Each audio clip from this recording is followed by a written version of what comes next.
Oh, basta ang inahin mo healthy, wala ka namang nagawa dyan, iitlog at iitlog. Iyon. Doon na yun. Nga ni Jobert, healthy talaga. Paano naman hindi magiging healthy, kompletong bakuna? Mastos talaga sa kabakuna si Boss. Ayan, so hello, what's up mga ka-Strong Chicken ha? Welcome back ulit sa panibagong episode ng Malakas sa Manok, Strong Chicken. So nandito ngayon tayo sa farm ni Idol SP. So ayan, pumasyal ulit tayo. So maraming times na. So pumasyal ulit tayo sa farm ni SP. So ayan, ipapakita ko ulit sa inyo yung mga kanyang mga malulupit na linyada rito. So ayan, pumasyal ulit tayo. Ayan. So tara, let's go.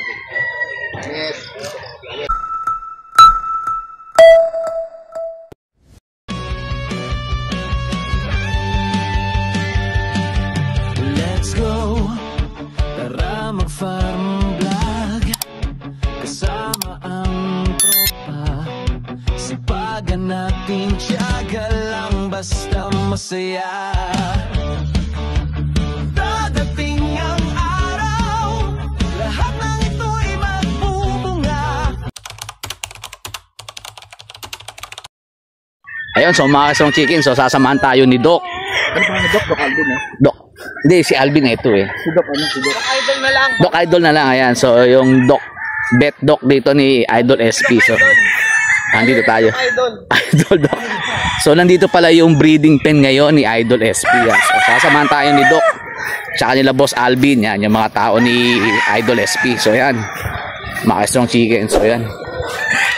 Nandito tayo sa breeding pen nila. Yan. So yan sila Doc, sila Boss Alvin, tsaka si Boss. Ayan. So ito pala yung breeding pen ngayon nila. Ay grabe, ang dami. Ayan. Ayan.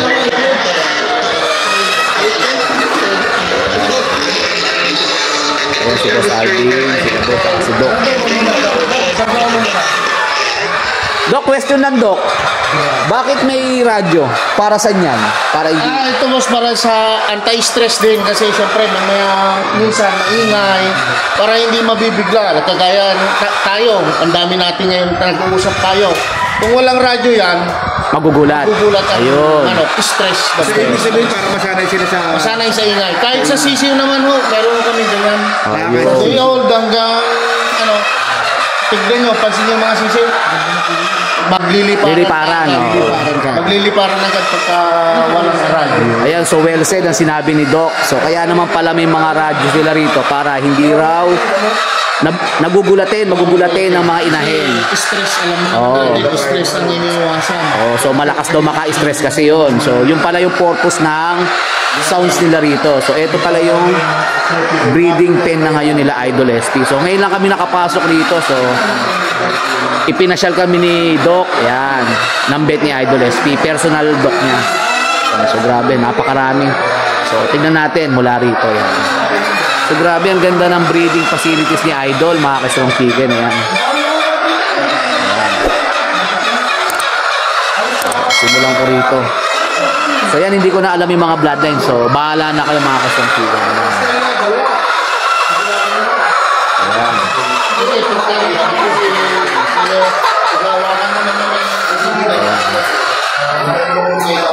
Grabe, napakaraming ginamit na pullets dito. So ito Doc, early bird to, no? Oh, ito early bird nga po pala to. Yan. Early bird to. Ayun, production. 130 egg collection. 150 every day. Ayan. 261 kasali po yung pen. May pen pa po. 15 piraso. So 150 per day. Grabe, napakarami mga ka-Strong Chicken. 150 per day ang harvest egg nila rito. So imagine, napakarami nun. So grabe.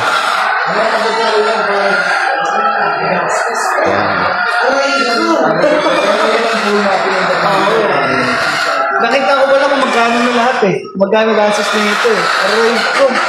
Siguro... Masakit sa bulsa, Kuya Kiki, no? Oo. Sa gamot pa lang eh. Tapos syempre sa Pamalaybo. Pero siyempre, si Doc ang namamahal. Si Doc Idol. Si Doc Idol, kung hindi Ayaw natin si Doc Idol sa sa Blue Up. Yan. Sa Blue Up. Sa kanya ko rin natutunan yung yung pagka merong matindi na yung sakit ng manok, tsaka maiwasan. Yung prevention, kasi siyempre tama nga naman si Doc dahil sa yung Doc, liver ache, liver tonic.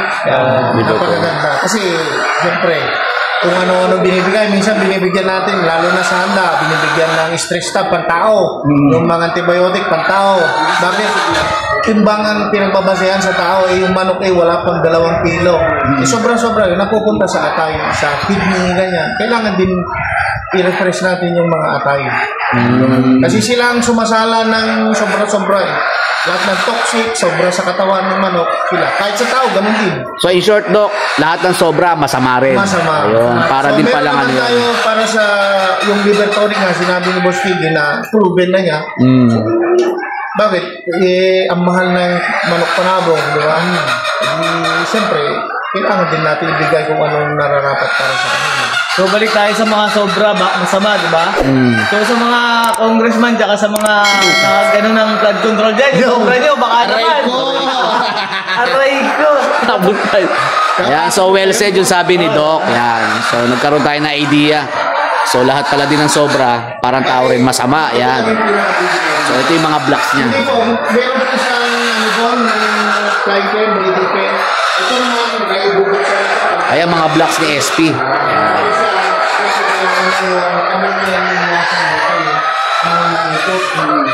Yung nakakasakit ko kasi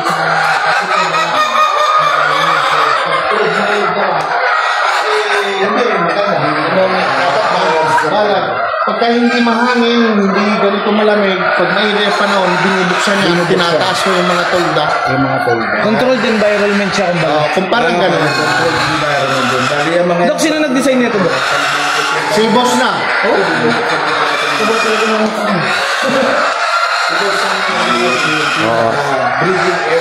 So yun nga, sabi ni Doc, yung ammonia kasi, tama nga naman. So control environment. Kasi syempre nga naman, pag nakakaamoy yung mga inahin dito, doon na nagsisimula ang sakit. So kaya naman ito. Actually, ang may idea pala nito si Idol SP. So siya may idea nito. So napakagandang idea mga ka-Strong Chicken. So pwedeng gamitin, pwedeng gayahin. Yan. Grabe, malaki rin to. Yan, alright mga ka-Strong Chicken. Nakakuha na naman tayo ng mga inputs, idea sa Doc ni Brother SP. Bet niya rito. So personal bet niya rito. So si Doc ang namamahala sa mga kalusugan, sa mga medicine ng kanyang mga alagang nokis dito na mga yan. So yan, ganda idea yan. Malaki rin to. Yan. So yan mga ka-Strong Chicken, nakakuha tayo ng mga inputs, idea yan. So pwedeng gayahin. So idea po pala to ni Idol SP. Si Doc nag-radyo. Ano sabi ni Doc? Bakit daw may radyo dito? So yun, so tinanong natin kay Doc yan. So ang paliwanag ni Doc, siyempre naniniwala tayo kasi Doc bet. So para daw hindi, unang-una hindi magugulatin. Kasi pag nagulat daw yung mga inahin, doon na may stress daw ang mga inahin dito. So yun daw ang purpose ng radyo or nilalagyan nila ng mga sounds effect para at least hindi nagiging magugulatin. Kunyari nga, pag may papasok, siyempre, pag sanay na, hindi na sila magugulat. So yan ang purpose ng radyo? So yun ang purpose ng radyo. Ayon yun sa kay Doc. So, Idol. Magandang ano yun, magandang tips yun para sa atin. Lalo sa akin mga ka-Strong Chicken na backyard. So ganun pala yun. So nagkaroon ako na idea na akala ko lang, ang alam ko lang is nilalagyan ng sounds pag panlaban. Pero pati rin pala inahin. So bagong kaalaman pare? Bagong kaalaman yun. So nakakuha tayo ng mga inputs tsaka technique kay Doc. Maraming salamat po, Doc. Dok, may tatanong ako. Ang eto kasi syempre sa mga nagsisimula para alam din nila.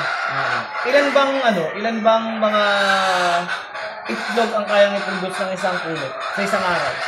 Okay, yun, maganda katanungan yan, boss. Sa atin, sa larangan natin sa game foul kasi, industry, usually, ang pag-iitlog ng ating mga inahin or pulet man yan, every other day. Iitlog ngayon, bukas hindi, sa susunod na araw ulit. Parang ano. Pero merong mga manok na araw-araw nangingitlog. So, swerte na tayo doon. So, bonus na lang ho yun. Pero ang talagang standard, every other day ang itlog. Kaya nga, halimbawa, ang 100 ang inahin na gagamitin mo, ang expected mo dyan, 50% per day. Per day, yeah. So, 50 ang iniitlog niya araw-araw yan. So, ngayon, 50, bukas, 50 ulit. Or pwede, 40 ngayon, sa susunod kinabukasan, 60, gano'n. Or hindi man, sabihin na natin, may mga hindi mangingitlog minsan, gano'n. Gawin na natin 45, tapos susunod, 50, 45 ulit, 50. Depende po yan. Pero Doc, may isa pa. Ayun, guys, nakakuha nyo na agad yung ni Doc. Grabe to. Ako kasi talagang napapaisip din ako minsan bakit yung manok ko parang iniisip ko sira. Yo, kasi tama. 7 days ko nang pinapaupo, pinapakastahan. Kaso nga lang, wala pa rin ako nakukuha ng itlog. Tapos after 1 month, saka naman sila naglalabas ng itlog, hindi ko na pinapakastahan. Yun, magandang katanungan yun, boss.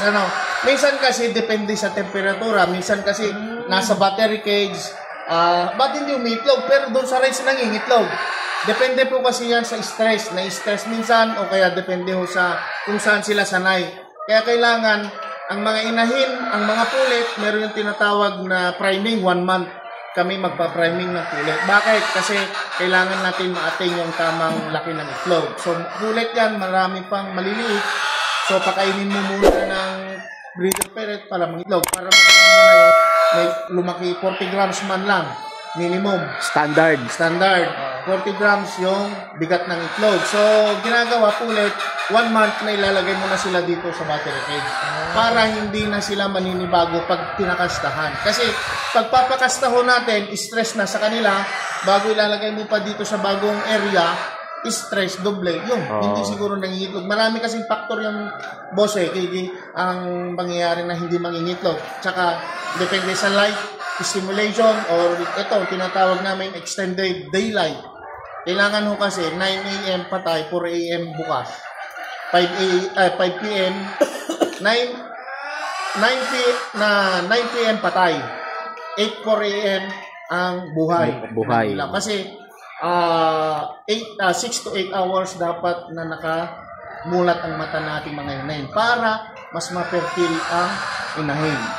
So yan, pagka namamatay, 9 ng gabi, close.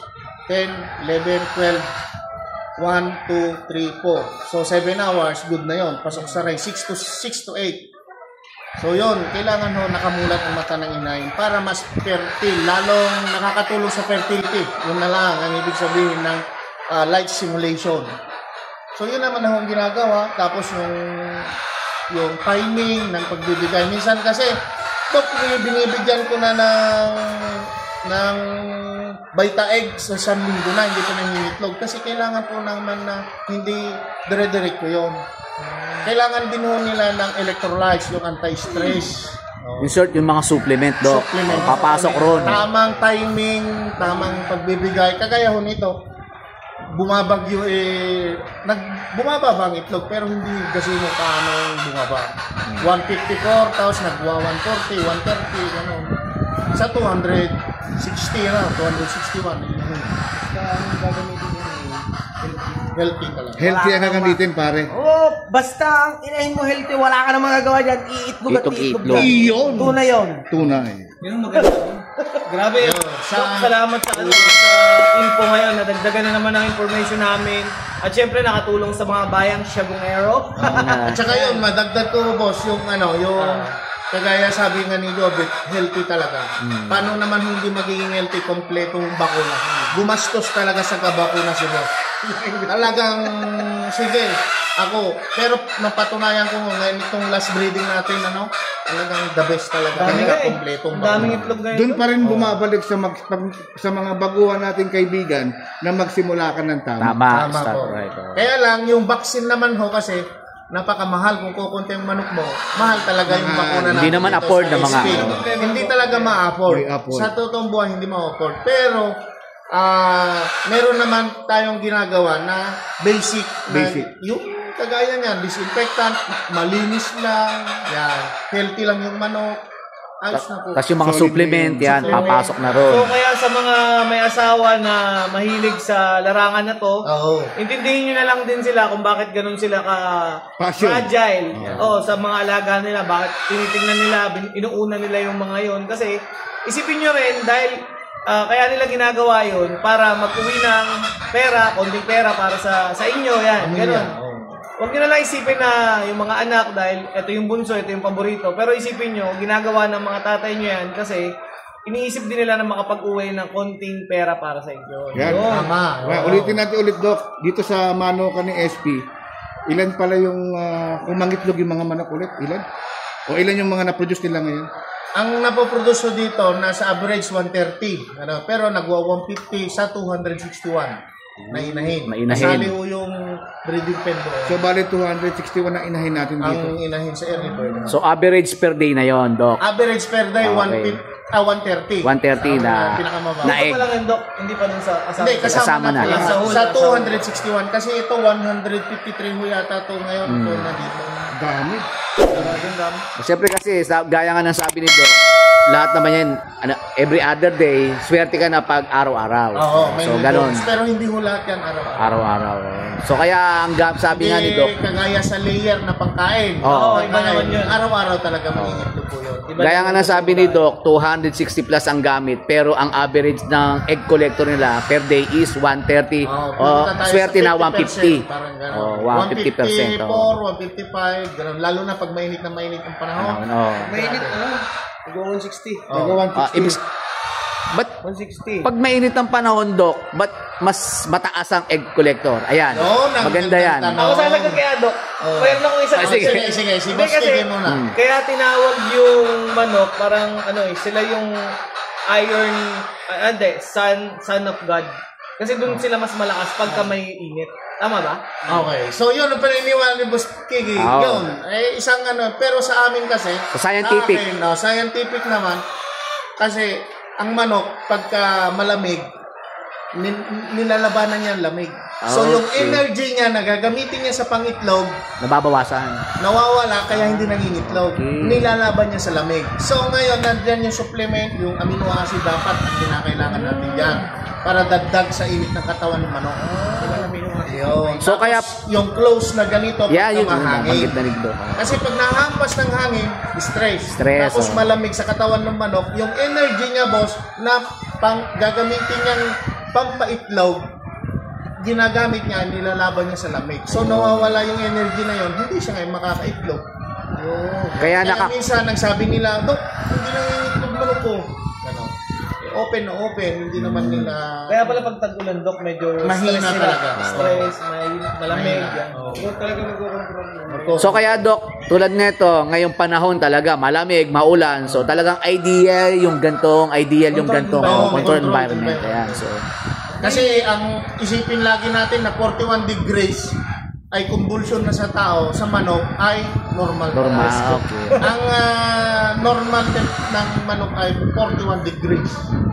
So sa tao yun convulsion na. So minsan binabase nila yung init sa katawan ng tauhan, hindi. Ibabase mo sa manok. Hinihingal na, nakabuka ka na yung bibig ng manok, doon talagang mainit na para sa manok. Pero kung hindi pa at tayo sa atin pa ay mainit na at kita natin hindi na nga hinihingal ang manok, Normal sa kanila. normal pa po sa kanila yun. Dami ko natutunan ngayon. Dami. Guys. Oh, napakaswerte Para tayo may natin. programa Oh. na itanong mo. Idol.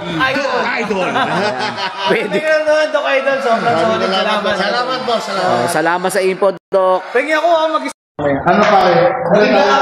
Ayan. Ayan, bali ito yung mga itlog.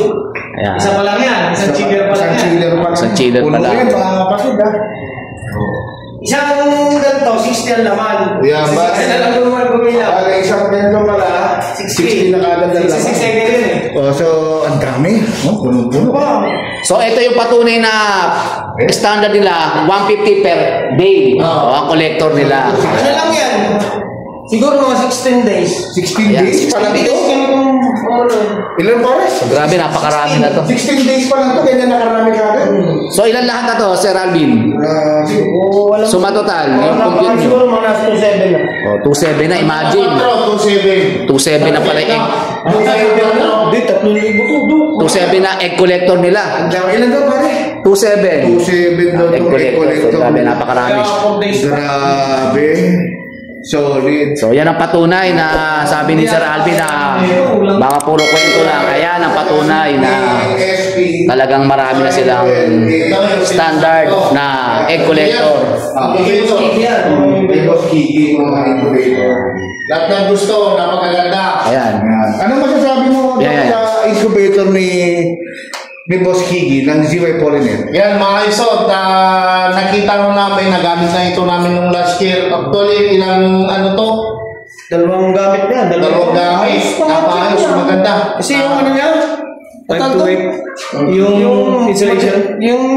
Yung na parang nauso. Yung humidifier. Humidifier, oh. Nalambot yung itlog. Ang bilis. Talagang Maganda, napakaganda. Maganda Bilis siya. lumabas. Maganda ang pisa.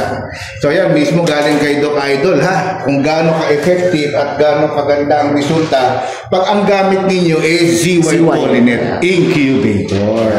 Yan, bali ito yung ZY Polynet Incubator. Alam mo, gusto kong madumitig na yan. Ibig sabihin, Ginagamit. pag malinis, ibig sabihin, pinakapisa.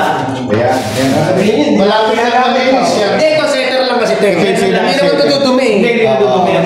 Hatchery sa hatch. Ayan. Ayan, so- Sabi nga ni pare ko, pag hindi nakagamit, malinis. Oo. Pero pag nakagamit, yan talagang medyo madumers. Sabihin na natin. May resulta. Oo, kasi nga, Nagamit ko. sobrang gamit eh. Pero ano yun? Hindi disinfect yan. Kahit Dinidisinfect yan, talaga. Disinfect yan. Oo, nilidisinfect yan. Siyempre. Ako kasi, natutuwa ako. Kasi nakita ko yung nutshell. Madumi. Ibig sabihin nun, marami siyang napisa. Kesa naman kami sobrang linis. Ano lang, siyempre, babawasan namin. Oo. Yung dumi. Oo, ayan. Bali, ito yung mga ibang incubator ni SP. Bago pa yung kay Boss Kigis, may nabili na Ito na yung mga luma na ito. mga luma. Ito yung present. Bago lang to. So, congrats paring Kiki. Ayan, ZY. ZY Polynet Incubator yan. ZY. Galing yan ha. Isipin nyo, galing pa kay Doc Idol. Kita mo. Kay Doc Idol.